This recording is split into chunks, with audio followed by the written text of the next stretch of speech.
Assalamualaikum warahmatullahi wabarakatuh. Ya, Waalaikumsalam warahmatullahi wabarakatuh. Perkenalkan, nama saya Sila Salsabila Akbar. Ya. Saya sendiri mahasiswa semester 3 Fakultas Psikologi Universitas Negeri Makassar. Kalau boleh tahu, Kakak Nadia ini namanya siapa? Perkenalkan, nama saya Nadia Putri Salsabila. Umur saya 19 tahun dan berdomisili di Makassar. Oke, Kak Nadia. Kak Nadia, bagaimana kabarnya hari ini? Alhamdulillah baik. Bagaimana juga dengan Kak Asila? Alhamdulillah baik juga. Kakak Nadia, kalau boleh tahu kesibukannya ini sekarang apa ya? Kesibukan saya sama seperti Kak Asila, yaitu kuliah pulang gitu Kak. Kupu-kupu. Kak Nadia udah ikut organisasi di kampusnya? Saya belum tertarik untuk ikut. Oh ya. Iya. Kak Nadia sekarang sudah semester berapa? Saya juga sama seperti Kak Asila, saya semester 3. Semester 3? Iya. Berarti masih menyelesaikan diri ya Kak? Iya betul, masih istilahnya maba tingkat 1 ya gitu Kak. Kalau boleh tahu, apa sih yang Kakak Nadia ini rasakan perbedaan antara sekolah SMA dulu dengan perkuliahan sekarang ini? Kalau kita bilang tentang perbedaan yang paling signifikan kan pasti dari katanya ya. Iya. Kalau dari waktu SMA sekolah kita sebagai siswa, nah sedangkan pada saat kuliah kita sebagai mahasiswa gitu. Jadi perbedaan katanya ada di kata maha yang itu merupakan paling tinggi ya dalam tingkat pendidikan. Selain itu ada penyelesaian diri terhadap lingkungan baru, karakteristik teman yang baru, kurikulum pendidikan juga yang berbeda. Kan kalau waktu SMA kita sudah ada mata pelajarannya begitu kan, dari sananya buku cetak juga sudah ada, jadi kita tidak perlu beli lagi begitu, jadi kita tinggal tunggu guru masuk kemudian belajar. Berbeda dengan kuliah. Iya, kalau kuliah kan pasti kita harus pikir beli buku begitu, harus meluangkan waktu kapan dosen ada begitu, jadi kita mengikut seperti itu Kak. Lebih ke effortnya ya Kak, Iya. lebih tinggi, lebih banyak effortnya daripada lebih SMA. menguras, iya Kak. Apalagi perbedaan penampilan, mungkin perbedaan kostum ya Kak. Iya, Seragam, seragam, iya, seragam iya. lebih tepatnya. Iya, karena kan mungkin anak zaman sekarang pasti kalau mau kuliah pikir outfit of Iya, the day begitu iya, Kak. Kak. Iya, pikir outfit apa hari ini. Iya. Berbeda dengan SMA dulu. Iya, ada seragamnya Iya, Kak. Iya. Oke Kak. Saya ucapkan terima kasih terlebih dahulu kepada Kakak Nadia untuk meluangkan waktunya. Iya. Apakah Kakak Nadia bersedia menjadi interviewer saya dalam wawancara ini? Iya, saya bersedia. Apakah Kakak Nadia tidak keberatan jika saya mendokumentasi video dalam bentuk video selama proses wawancara ini? Iya, saya tidak keberatan. Oke Kak, makasih banyak. Adapun wawancara hari ini yang topik yang kita bahas itu mengenai fenomena toxic relationship pada remaja perempuan, korban toxic relationship, dan wawancara ini juga berlangsung selama kurang lebih 45 menit. Dan pertanyaan yang saya ajukan itu mengenai pertanyaan terbuka. Oke Kak, baik. Kita langsung masuk ke pertanyaan ya Kak. Bagaimana sih Kakak Nadia itu bertemu dengan mantan kekasih Kakak yang dulu itu, dan berapa lama Kakak Nadia itu menjalin hubungan dengan mantan Kakak Nadia itu? Saya bertemu dengan mantan kekasih saya pada kelas 3 SMP yang masih bocil-bocil begitu Kak. Saya bertemu pada saat kelas 3 SMP di tempat les, karena kan waktu itu kita zaman-zamannya ikut ujian nasional untuk masuk ke SMA begitu Kak. Nah, saya bertemu dengan dia, kita bertemu di tempat les. Mungkin saking seringnya kita bertemu, pasti ada komunikasi dan interaksi yang terjadi. Dia sering membantu saya mengerjakan tugas. Kalau misalnya ada yang saya tidak mengerti, dia membantu saya. Kemudian dia selalu mengantar saya pulang kalau kita sudah jadwalnya pulang, jadi dia mengantar saya pulang, kemudian dia ke rumahnya. Dan hubungan ini kemarin berlanjut selama 2 tahun. Cukup lama ya Kak? Iya, betul, lumayan. Berarti Kak Nadia ini kalau kata zaman sekarang ini cinlok ya Kak? Iya betul Kak, cinlok. Biasa Kak, itu fenomena cinlok gitu. Kan Kakak Nadia ini tadi katakan menjalin hubungan 2 tahun. Iya. Bagaimana dalam hubungan itu kan tidak memutus kemungkinan ada yang namanya konflik. Iya, betul. Apalagi kalau sering terjadi konflik itu bisa menyebabkan hubungan itu menjadi tidak sehat atau Iya. menjadi toksik. Iya, betul Kak. Apa sih hubungan toksik itu atau hubungan tidak sehat itu bagi Kakak Nadia? Kalau menurut saya sih hubungan tidak sehat itu hubungan dimana di dalamnya itu lebih banyak sedihnya daripada bahagianya. Meskipun ada bahagia yang tercipta, tapi kesedihan tersebut itu tidak menutupi. Jadi dia mungkin paling atas ya Kak, dia yang paling puncak begitu kesedihannya. Nah, kesedihan ini bisa tercipta karena mungkin kita membesarkan masalah yang seharusnya tidak terjadi. Ya, begitu. Hal-hal sederhana saja yang kemudian yang membuat hal tersebut besar. Bisa dibilang seperti kayak mengekang, melarang kita membatasi begitu, dan posesif seperti itu. Berarti menurut kakak ini definisi hubungan tidak sehat itu seperti kayak menekan, melarang, posesif yang berlebihan ya Kak? Iya. Oke Kak. Kemudian karena hubungan seperti ada mengekang, melarang itu kan tidak terciptanya komunikasi yang baik, begitu. Kita tidak berbicara kepada pasang lawan kita bahwa kita tidak suka dikasih begini. Jadi mungkin pasangan kita tidak tahu bahwa hal tersebut itu sangat berdampak bagi kita. Berarti lebih ke komunikasinya kurang komunikasi, bagaimana kemauan antara individu satu dengan individu yang lain. Iya, betul Kak. Oke Kak.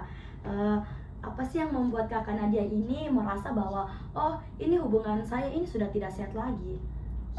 Waktu itu saya pernah merasakan hubungan tidak sehat ketika awal-awalnya ini, setelah pacaran beberapa bulan, pacar saya melarang saya untuk berteman dengan lawan saya laki-laki. Teman laki-lakinya saya, ya begitu maksud saya.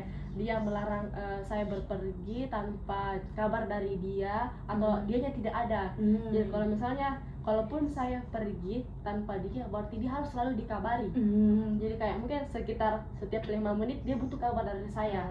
Ketika kabar saya tidak ada, dia menuduh saya kalau saya bermain dengan cowok lain, gitu Kak. Jadi Kak, dia gampang melakukan hal-hal membuat saya marah, begitu. Dia lebih ke overprotective ya Kak? Iya, betul Kak. Oke Kak. Bagaimana sih reaksi Kakak Nadia itu pertama kali bahwa menyadari bahwa hubungan Kakak Nadia ini sudah tidak sehat? Reaksi saya waktu itu kan kita mungkin masih kelas 3 SMP ya. Mungkin masih zaman cinta-cintanya, masih bocil-bocilnya ya. Monyet ya Iya, zaman betul Kak. sekarang. Iya, betul.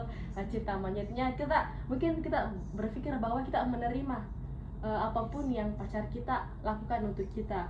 Mungkin saking kita terimanya bahwa kita dilarang berteman, dia melarang jam pulang, dia melarang apapun itu, karena kita berpikir bahwa dia melakukan itu hanya untuk melindungi kita.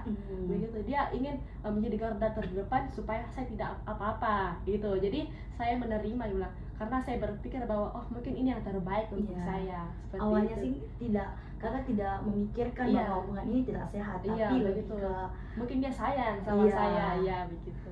Oke Kak, apa sih yang kakak harapkan dari hubungan tidak sehat ini? Seperti harapan kakak yang awalnya kakak ini menganggap hubungan ini masih bisa diperbaiki seperti itu. Kalau harapan saya mungkin itu pasti kan kalau kita sadar bahwa hubungan ini tidak baik, pasti kita berharap bahwa dia bisa berubah. Karena kan hubungan tidak baik ini tercipta karena kita tadi yang saya bilang itu kurang komunikasi, sehingga dia melarang saya ini itu, dia membatasi saya begitu. Iya, jadi saya harap dia bisa berubah dari apa yang saya tidak suka menjadi menghindari hal-hal tersebut, tapi nyatanya mungkin tidak begitu. Oke Kak, berarti harapannya ini karena dia ini berharap pasangan Kakak Nadia ini bisa berubah. Iya, tapi semakin kesini mungkin semakin melunjak ya istilahnya. Kak, semakin diberi kesempatan, bukannya malah tobat gitu ya, tapi melunjak. Kak. Apakah Kakak Nadia bisa memberikan contoh perilaku ataupun situasi dari hubungan toksik kakak ini? Contoh mungkin saking banyaknya ya, saya bisa coba dulu, saya ingat satu-satu dulu. Oke, Mungkin Kak. pada saat itu karena dia melarang saya berteman atau keluar hangout bersama teman saya tanpa ada kabar dari dia. Saya pergi bersama teman-teman saya. Kemudian saya tidak berkabar bahwa saya pergi. Pada saat itu dia menyusul saya ke tempat tersebut. Dia menelpon saya, dia chat saya bilang, kamu di mana, kamu di mana. Dia cari tahu sampai dia kabari teman saya kalau saya ada di mana. Dia menyusul saya dan dia ada di tempat itu. Kemudian dia menyeret saya pulang. Oh ya Kak. Lebih ke melarang mungkin ya karena dia pergi bersama temannya tanpa ada dia. Iya betul kan, dia kayak mau melindungi saya begitu. Dia harus selalu ada di dekat saya. Oke, Seperti Kak. itu, iya. Kalau contoh-contoh yang lain seperti apa ya? Dia pernah saking protektifnya dia melarang saya bermain sosial media. Waktu itu juga saya menuruti.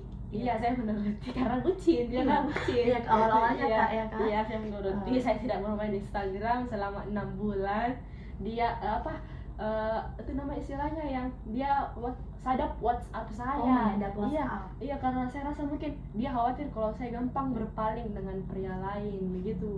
Dia sadap WhatsApp saya, dia melarang saya berteman dengan ini, dia melarang saya berteman dengan itu. Jadi dia bahkan dia melarang saya berteman dengan keluarga saya sendiri, sepupu saya. Kalau boleh tahu kapan sih Kak Nadia ini menyadari bahwa hubungan ini sudah tidak sehat lagi? Itu ketika saya banyak perlakuan dia yang melarang saya atau yang padahal saya tidak suka dikasih begitu. Jadi saya rasa kok lo ngatur gue sih gitu Kak. Iya. Situ ya mungkin dari perilakunya yang mulai menekan, mulai overprotective, yang posesif, yang pada saat saya puncaknya tuh saya tidak suka. Kok semakin kesini semakin melarang begitu, mengatur-ngatur. Oke Kak. Bagaimana sih hubungan ini? Bagaimana sih atau apakah hubungan kakak ini mempengaruhi kehidupan sosial kakak? Kalau dibilang berpengaruh kepada kehidupan sosial tentunya berpengaruh ya Kak. Karena kan seperti yang saya katakan dia melarang saya berteman dengan teman-teman saya yang notabene mungkin apalagi laki-laki. Begitu laki-laki yang saya lebih kenal dulu dengan teman kelas saya dibanding dia melarang saya berteman begitu. Dia bahkan kerja kelompok pun saya sulit untuk bertemu dengan teman saya saking dilarangnya begitu. Yang kemudian dia larang itu bisa menjadi hal-hal besar begitu Kak. Dan kemudian itu sehingga saya jarang bertemu dengan teman saya jarang hangout, jadi lingkup pertemanan saya semakin kecil. Jadi yang saya mungkin temani itu mungkin pacar saya saja dan teman-teman yang memang sangat akrab dengan saya. Jadi saya tidak bisa mengeksplor hal-hal yang ingin saya lakukan. Ruang lingkupnya terbatas. Iya, dia membatasi bahwa saya tidak boleh ini, saya tidak boleh itu tanpa tujuan dia, tanpa keberadaan dia juga. Iya betul Kak. Oke Kak. Apakah hubungan ini juga mempengaruhi kesejahteraan fisik dan emosional kakak? Kalau bisa dibilang fisik dan emosional pasti tentunya ya Kak. Ada satu kejadian di mana bisa berpengaruh pada fisik. Ini kan kita lagi bertengkar, lagi cekcok begitu, dan saya dengan dia berbeda motor ya. Dia dengan dia berbeda motor. Dia mengejar saya pergi tapi dia mengejar saya. Mungkin saking emosinya dia, saya menghindari dia mendorong motor saya. Dan kemudian saya jatuh dari motor tersebut. Terus Kak? Dan kemudian itu bisa menyebabkan kaki saya keseleo, jadi saya tidak bisa jalan. Jadi saya harus dengan terpaksa pulang ke rumah pada saat itu juga karena kaki saya sakit. Nah pada saat saya di rumah, dia menghubungi saya bahwa semua hal yang terjadi tadi itu penyebabnya saya, semua salah saya.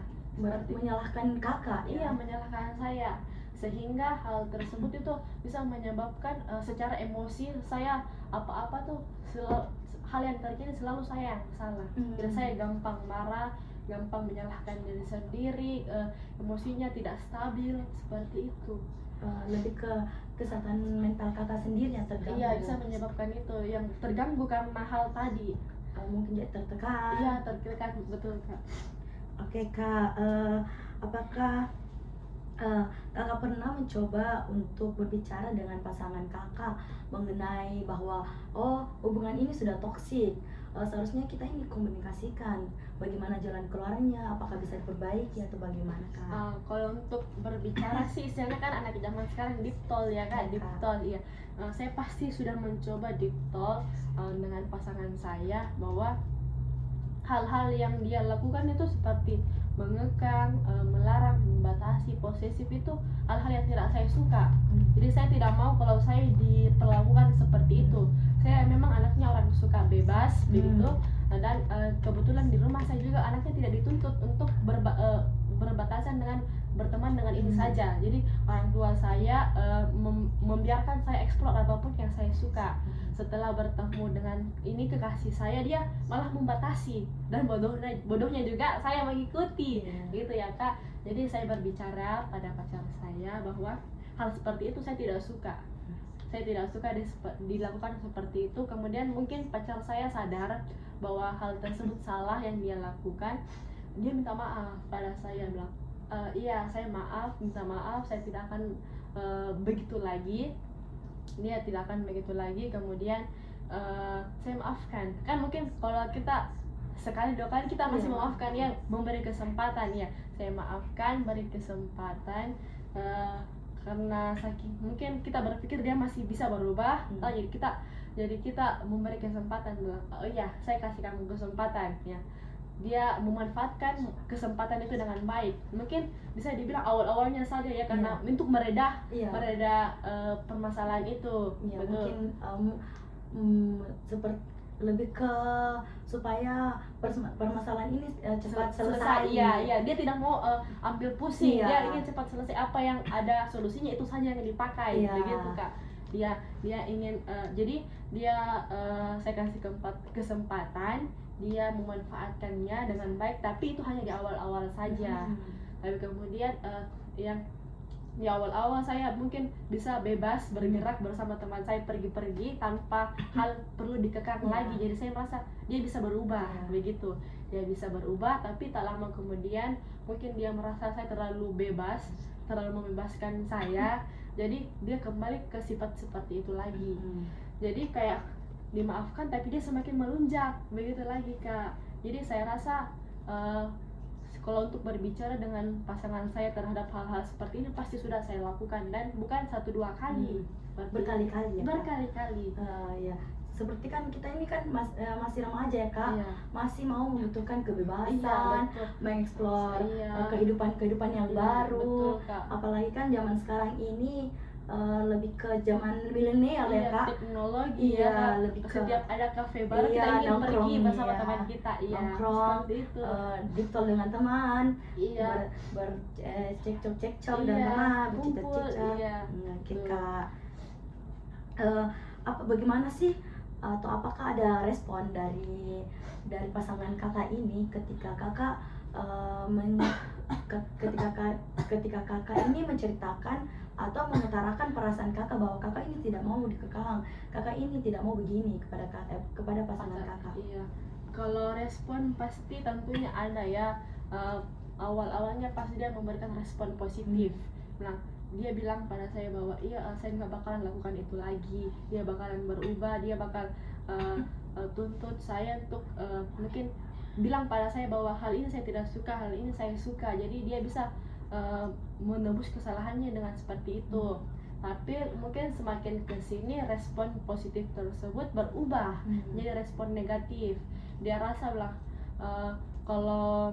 kalau saya berpacaran sama kamu berarti saya milik kamu, begitu. Jadi dia ingin memiliki saya sepenuhnya. Jadi kayak dia ingin berkuasa. Dia saking rasa begitunya, dia kembali lagi pada sifat seperti itunya. Jadi saya rasa kalau saya berbicara pada pacar saya itu percuma, tidak ada hasil yang diinginkan sama saya, meskipun ada perubahan di awal-awal. Tapi saya rasa itu percuma. Untuk apa berubah kalau di awal? Tapi pada akhirnya begitu lagi, ya kan? Pasti kan kita capek, stres sendiri. Jadi saya rasa saya pendam masalah tersebut. Ketika saya pendam, mungkin saya bisa bercerita pada sahabat saya yang bisa mengerti saya seperti itu Kak. Lebih ke pasangan kakak ini menguasai kakak dulu ya. Iya.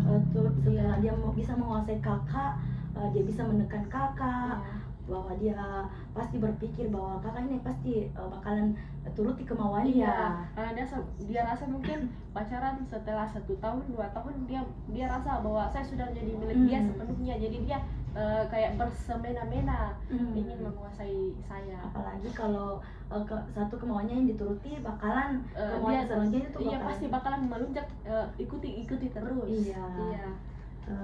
Apakah awal-awal kakak itu tidak keberatan dengan pertama-tama yang mungkin pertama itu kemauannya mungkin ya tidak itu tadi kak, tidak bisa hangout dengan temannya, hanya disadap. Apakah awal-awal itu kakak bisa menerima perlakuan itu? Iya, kan seperti yang tadi saya katakan, kita masih di bucin-bucinnya, jadi kayak saya menerima apapun yang dia katakan, itu yang dia suruh, yang dia ingin saya lakukan, saya menerima.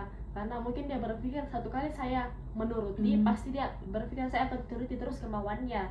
Dan saya juga mungkin menerimanya ya, sudah itu mungkin saya sudah muak kalau kayak larang-larang seperti itu terlalu sering terjadi. Jadi saya capek sendiri, jadi saya mencoba untuk melawannya. Jadi saya itu melawan dengan cara berbicara pada pacar saya tadi, itu membicarakan. Oke kak. Dari cerita kakak ini, dalam hubungan toksik ini kan tadi kakak sudah katakan sudah capek ya kak, sudah capek dengan sifat pasangan kakak, apapun caranya yang dilakukan itu tetap sama bakalan kembali ke awal. Awalnya memang dia menuruti kemauan kakak untuk bisa membebaskan dan tidak menekan kakak, namun kembali lagi dia bakalan berubah ke sifatnya yang itu. Kembali lagi. Ya kak, apa sih langkah kakak yang pertama kakak ambil untuk keluar dari hubungan ini? Apakah ada langkah yang kakak ambil? Kalau langkah sih, kalau kita sudah capek kan pasti ingin mengakhiri ya kak. Siapa sih yang mau bertahan terus pada hubungan yang menyakiti mental dan fisik kita? Pastinya kan kita ingin putus ya. Tapi kembali lagi pada sifat orangnya yang seperti kayak mungkin keras kepala, dia tidak ingin mengakhiri hubungannya. Jadi kayak dia tidak ingin saya mengakhiri kecuali dia yang mengakhiri, seperti itu kak. Jadi dia memegang kendali dalam hubungan itu. Nah waktu itu mungkin kita juga masih berpikir bahwa dia bakalan berubah. Jadi kita mungkin berpikir, oh iya saya bakalan maafkan kembali asalkan kamu tidak begitu. Jadi kayak siklus maaf, dikasih kesempatan, berubah seperti itu lagi, kayak masih terputar-putar terus, semakin dikasih kesempatan tapi semakin melonjak. Jadi kayak itu siklus tidak ada habisnya. Iya, tapi semakin saya sadar bahwa dia tidak bakalan berubah, mungkin saya betul-betul ingin mengakhiri begitu. Sudah capek dengan kalau sudah ini. capek, kita tidak mungkin kan bertahan yang bisa melukai kita. Buat apa begitu seperti tadi kan apakah seperti tadi yang kakak Nadia ceritakan, dalam mengambil langkah untuk mengakhiri hubungan ini, apakah ada hambatan dari pasangan kakak, atau seperti dia tidak mau menerima untuk diputuskan, atau bagaimana caranya untuk kakak ini supaya tidak putus dari dia? Kalau dibilang berdasarkan sifatnya ya, pasti dia tidak menerima kalau saya minta putus. Ada satu waktu di mana dia melakukan segala cara supaya saya bisa kembali pada dia. Waktu itu dia membuat cerita, mengarang cerita bahwa dia menghubungi orang tua saya via WhatsApp itu. Nah pada saat itu dia bilang pada orang tua saya bahwa dia sering melihat saya sering keluar masuk hotel begitu kan. Lebih ke fitnah ya kak? Iya fitnah, karena kan saya juga tidak mungkin dong mau berani begitu. Dengan siapa saya begitu kan, begitu kan. Mungkin pikiran orang kalau kita sering begitu, mungkin dia bilang perempuan nggak benar gitu kan. Kok ada sih perempuan seumuran saya bisa masuk keluar begitu kan, tidak mungkin. Pasti orang tua saya juga percaya pada saya. tidak mungkin bisa tiba-tiba mempercayai orang yang baru dia kenal dengan berbicara hal-hal yang bisa menimbulkan fitnah. Nah, pada saat itu dia selalu gencar memberitahu orang tua saya tentang hal-hal negatif tentang diri saya. Mungkin pada saat itu juga orang tua saya tidak menggubris orang tersebut. Tapi mungkin saking emosinya ini orang, dia bersifat kurang ajar pada ibu saya. Dia bilang pada ibu saya bahwa tolong dong diajari anaknya, kok perempuan seumuran gitu sering keluar masuk hotel begitu. Iya, kok perempuan seumuran gitu sering keluar masuk kan, itu kan orang-orang bakalan berpikir dia perempuan tidak baik, tidak jelas.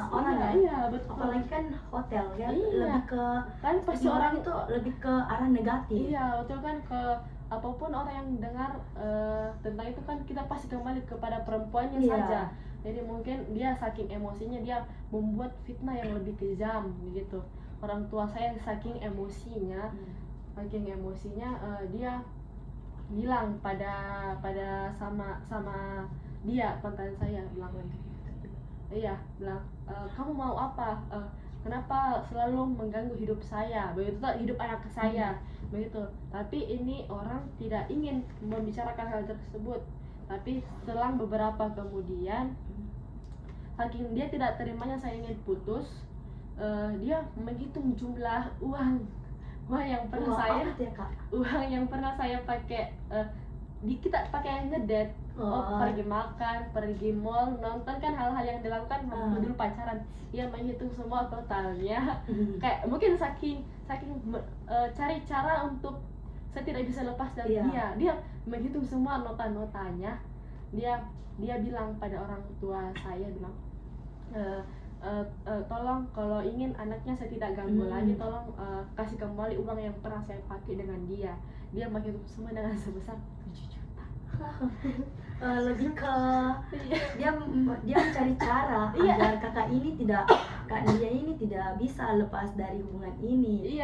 Makanya dia mungkin menghitung pengeluaran yang selama mungkin dia tidak tahu hal apa lagi yang bisa membuat saya tahan. Jadi dia menghitung uang 7 juta itu. Jadi dia berpikir anak SMP seperti kita kan di mana sih mau dapat uang 7 juta ya kan? Kita uang jajan saja pun tidak cukup mau dikumpulkan untuk kasih ke dia.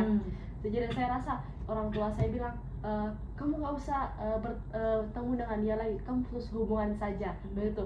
Jadi orang tua saya saking marahnya, dia bilang pada cowok itu, bilang ya udah sini, mana rekening kamu.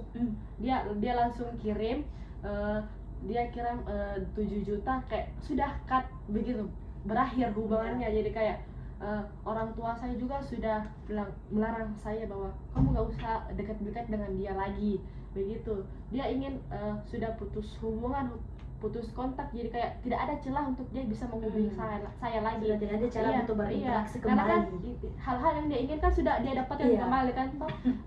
Untuk minta uang sudah dikasih sama orang tua saya. Dia bikin fitnah tapi orang tua saya tidak gubris. Mungkin itu yang dia rasa sudah tidak perlu lagi.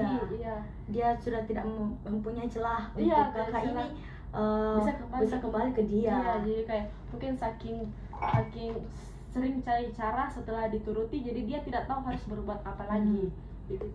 Kak, sebelumnya kan tadi kakak Nede ini kan mengatakan bahwa menjalin hubungan dengan pasangan kakak ini kan selama 2 tahun, tidak memutus kemungkinan juga kan kak, dalam 2 tahun itu kakak juga merasakan pastinya namanya kebahagiaan, diperhatikan, kasih sayang diberikan.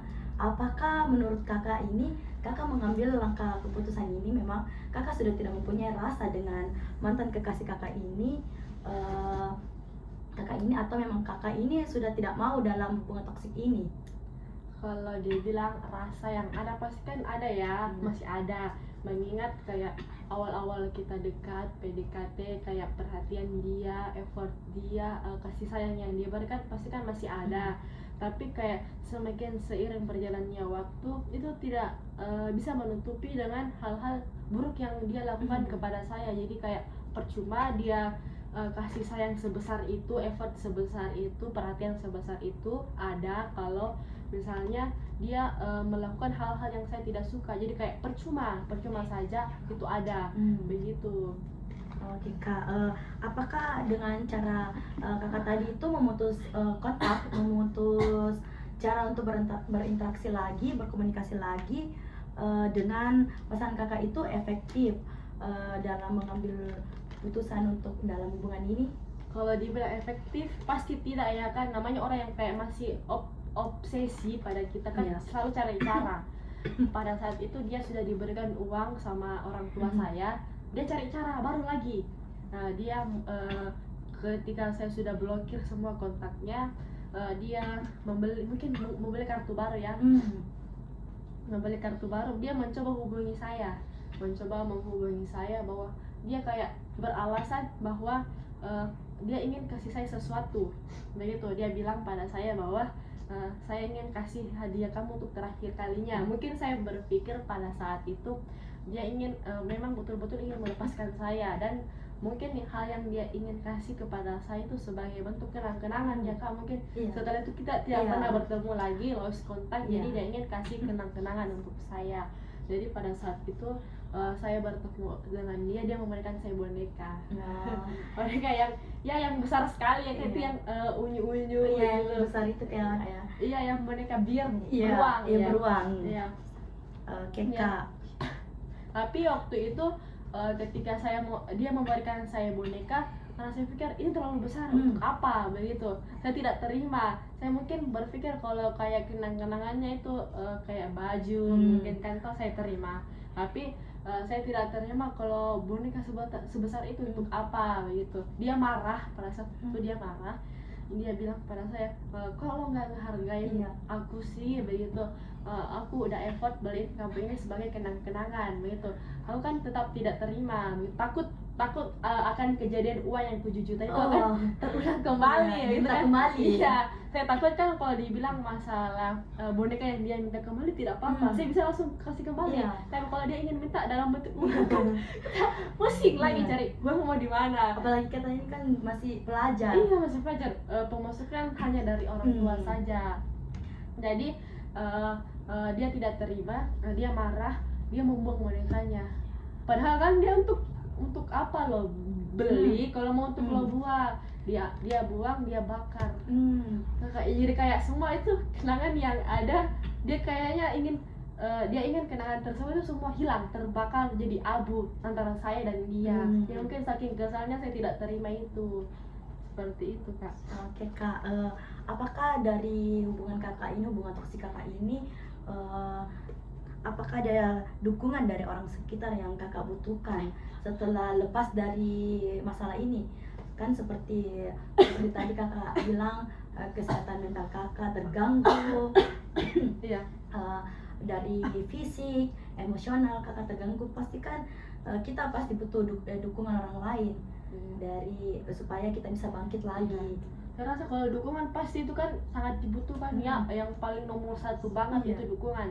Kalau dibilang dukungan pasti ada selain dari orang tua yang kan yang tadi saya bilang kalau dia yang membantu saya untuk bisa betul-betul lepas dari mantan saya ini.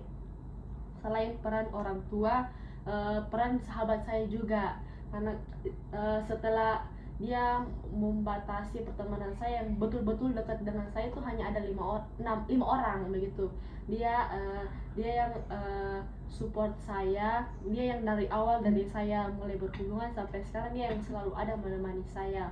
Mungkin waktu pas zaman saya berpacaran dengan dia sudah sadar bahwa kok ada sih orang setolol saya mau bertahan gitu ya, bertahan sama orang di cowok padahal udah dikekang banget begitu. Kok lo mesti mau bertahan sih begitu. Mungkin saking gedeknya ya, jadi dia sering mengerti, maklumi, karena mungkin saya masih sayang sama dia, jadi kayak mungkin menganggap tidak apa-apa, saya masih bisa berharap dia kembali begitu kan. Dia yang tahu pasang surutnya sebuah hubungan saya. Jadi setelah tahu kabar bahwa dengan dia sudah tidak ada, jadi dia sangat bangga begitu. Dia ikut senang bahwa saya juga bisa terlepas dari lingkaran setan ini. Kan pastikan juga itu sahabat mau ya yang terbaik untuk kita. Betul Kak. Jadi kayak peran teman juga itu pasti sangat penting ya. Kalau tidak ada teman kita mungkin bisa jelas sendiri sih Kak. Kalau tidak ada, mungkin setelah saya putus, saya betul-betul bisa merasakan kayak kebebasan yang tidak pernah saya rasakan saat dia larang saya. Itu seperti saya bisa sering hangout bareng, tidak ada batasan jam pulang, tidak ada larangan bermain dengan teman cowok, dan kita bisa melakukan hal-hal gila bareng begitu, yang dimana dulu yang tidak sempat saya lakukan bersama mereka. Seperti itu Kak. Oke Kak, seperti yang tadi Kakak Nadia diceritakan, apa sih upaya Kakak dalam mengelola perasaan atau ketakutan yang mungkin timbul saat Kakak Nadia ini meninggalkan hubungan toksik ini? Ketakutan seperti apa?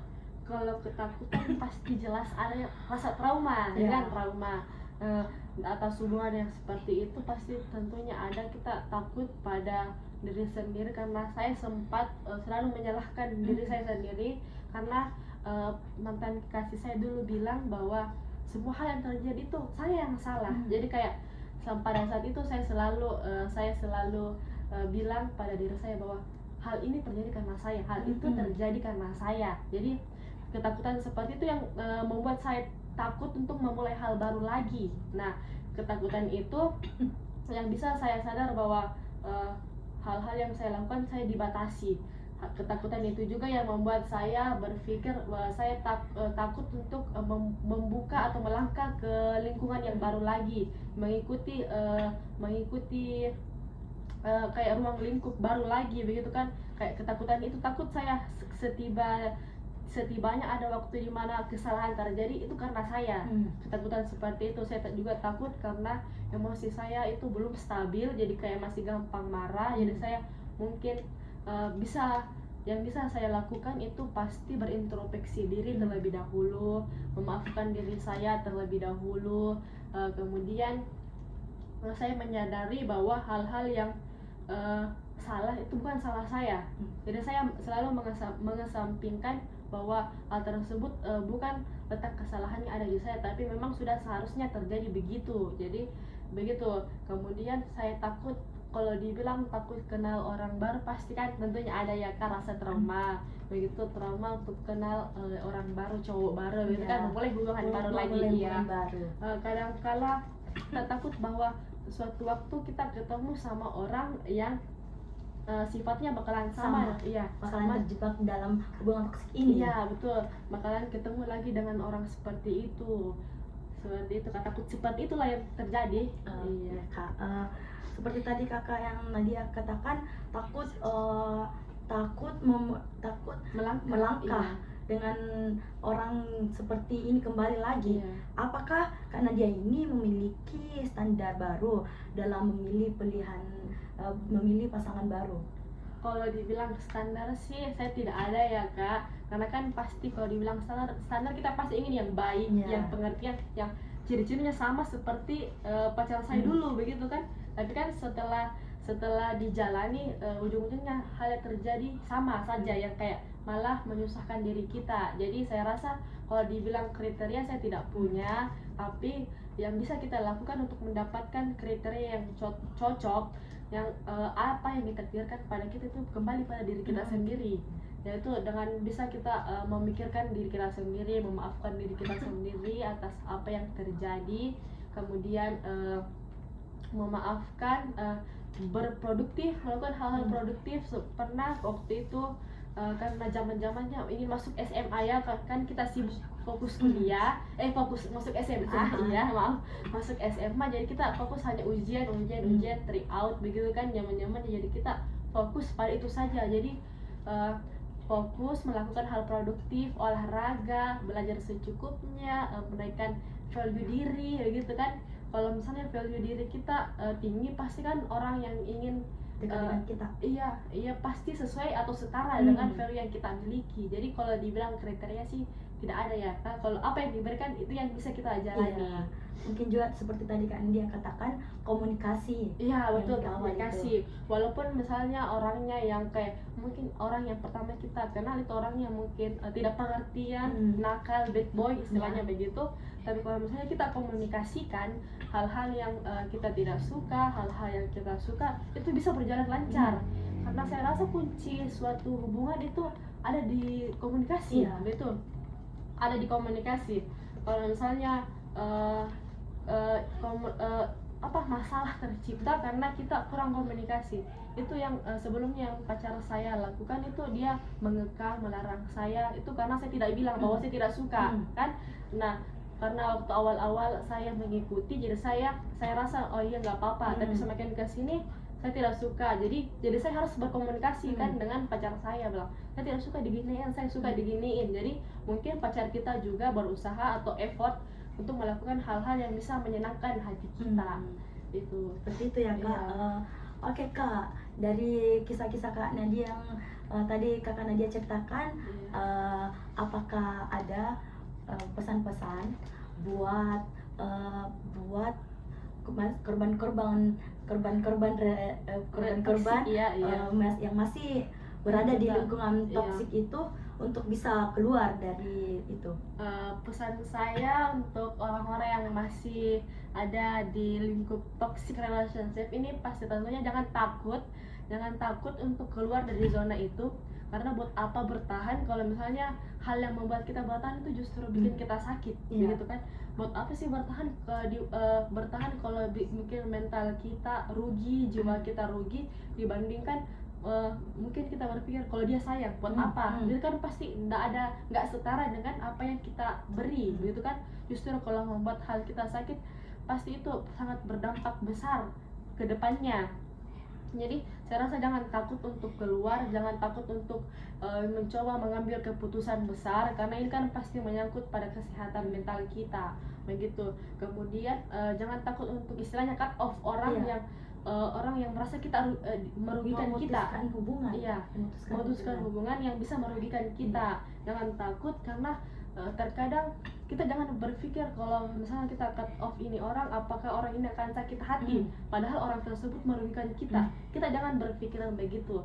Pasti tentunya kita akan kembali berpikir bahwa saya nggak apa-apa untuk cut off ini orang, karena ini orang sangat merugikan saya. Buat apa saya bertahan dengan dia kalau dia bikin rugi, begitu. Jadi kalau hal-hal yang bisa bikin merugi, untuk apa dipertahankan, begitu. Jadi jangan takut, jangan beranggapan bahwa saya egois kalau ingin memutus hubungan dengan orang ini. Justru kita harus memikirkan diri kita sendiri, apakah ini bisa membuat hidup saya tenang, tentram, damai, atau justru sebaliknya, seperti itu. Jadi jangan takut, iya. Seperti melakukan hal positif juga ya Kak. Iya, kayak tadi saya katakan, ikut olahraga, ikut seminar begitu, ikut web begitu Kak, supaya tidak teringat lagi betul, tidak dengan hubungan itu ya Kak. Oke Kak, baik.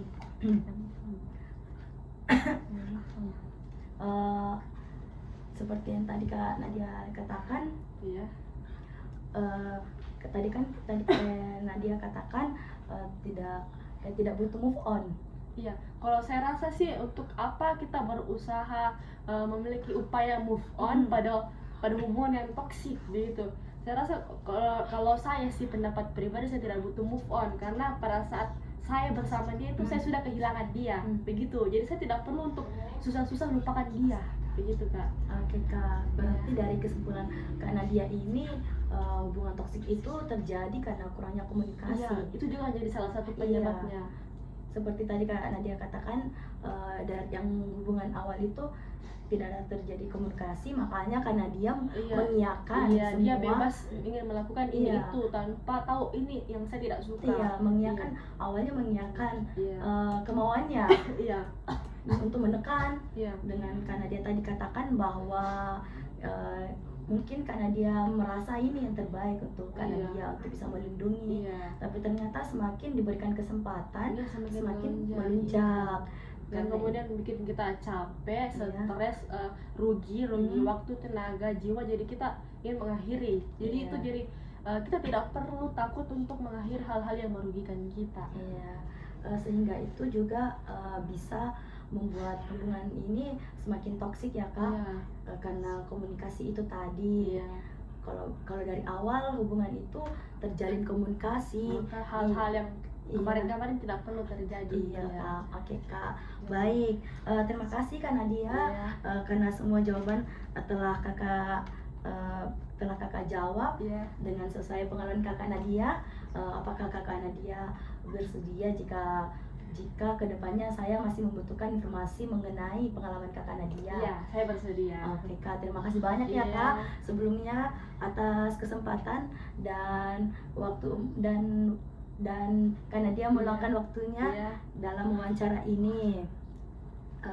Oke baik, saya tutup wawancara ini dengan wassalamualaikum warahmatullahi wabarakatuh. Mohon maaf ya kak jika Iya, nggak dalam apa-apa. wawancara ini ada tutur kata yang tidak berkenan di hati kak Nadia. Ya, saya juga minta maaf kalau kata-kata saya menyinggung Iya. kakak begitu. Semoga juga harapannya Kak Nadia kedepannya mendapatkan pasangan yang bisa mengerti Kak Nadia dan tidak terjebak lagi dalam hubungan ini ya Iya, kak. amin. Semoga Terima ya kasih kak. banyak ya Iya. kak.